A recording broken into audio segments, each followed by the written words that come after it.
Lancée par une dizaine d'organisations non gouvernementales, la campagne de plaidoyer pour la gratuité des soins de santé au profit des enfants et des femmes a produit ses premiers fruits selon ses initiateurs.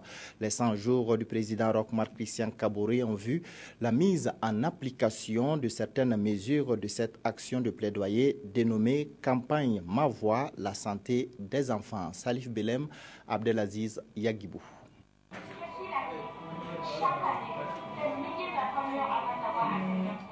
Un cri de détresse interpellateur pour lequel une coalition d'une dizaine d'ONG avait donné de la voix lors de la campagne pour les élections couplées du 29 novembre dernier.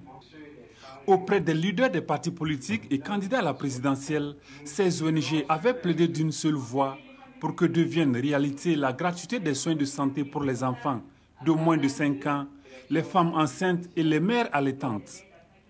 Plaidoyer qui, dès les 100 premiers jours du président élu, a commencé à porter fruit. La décision du gouvernement de rendre gratuits les soins de santé pour les enfants de moins de 5 ans et les femmes enceintes est tombée le 2 mars dernier. Si on dit 100 premiers jours, c'est vraiment limite pour évaluer quelqu'un. Le 2 avril, la mesure a été effective. Donc, nous disons qu'aujourd'hui, nous avons des premiers acquis.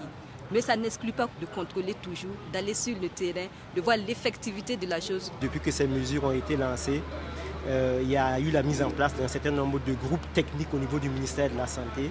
Et dans ces groupes techniques, ces ONG ont continué à apporter leur appui technique. Le suivi et le contrôle de la mise en œuvre de ces mesures, la coalition des ONG veut les axer sur 3 aspects.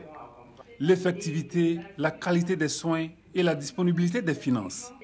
Dans les jours à venir, elle entend mieux orienter ses actions, multiplier les lobbyings, mais aussi interpeller les bailleurs de fonds à soutenir financièrement les efforts du Burkina pour la promotion de la santé maternelle et infantile.